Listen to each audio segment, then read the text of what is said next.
কোথায় তুমি? কি হয়েছে এভাবে চিল্লাইতেছো কেন? চিৎকার করবো না তো করবোটা কি? ক্ষুধায় আমার মাথা একদম গরম হয়ে গেছে। তোমার মনে সেই কখন গেছে রান্না করতে? আর তাছাড়া তোমার ভাই বিকেল বেলা বাজার করে এনেছে। একটা মানুষের রান্না করতে এত সময় লাগে নাকি? আচ্ছা, তোমাদের প্ল্যানিংটা কি বলো তো?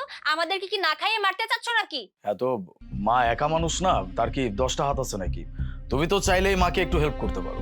কি কি করবো আমি?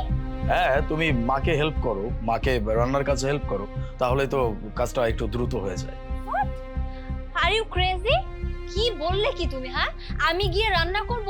আমার হাত পুড়িয়ে আমি রান্না করব? তুমি পাগল হয়ে গেছো সত্যি। শোনো, আমি আজ পর্যন্ত কখনো চুলার ধারে কাছে পর্যন্ত যাইনি। যা করার আমার আম্মু করেছে। আমার আম্মু রান্না করে আমাকে হাতে তুলে খাইয়ে দিয়েছে। শোনো, আমি ওই রান্না টান্না করতে পারবো না। তোমার মাকে গিয়ে বলো রান্না করতে। তাহলে তো ভালো। আচ্ছা আম্মু, আপনি এক কাজ করেন, যান একটু আমার মাকে হেল্প করেন, তাহলে কাজটা তাড়াতাড়ি হয়ে যায়।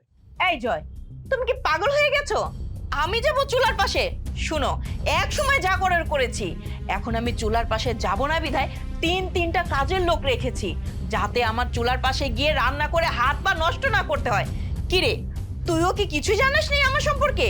আম্মু, আমি অনেকবার বুঝিয়েছি, অনেকবার বলেছি, আসলে ফকিন্নির বাচ্চা তো, এদেরকে বুঝিয়ে কোনো লাভ হবে না।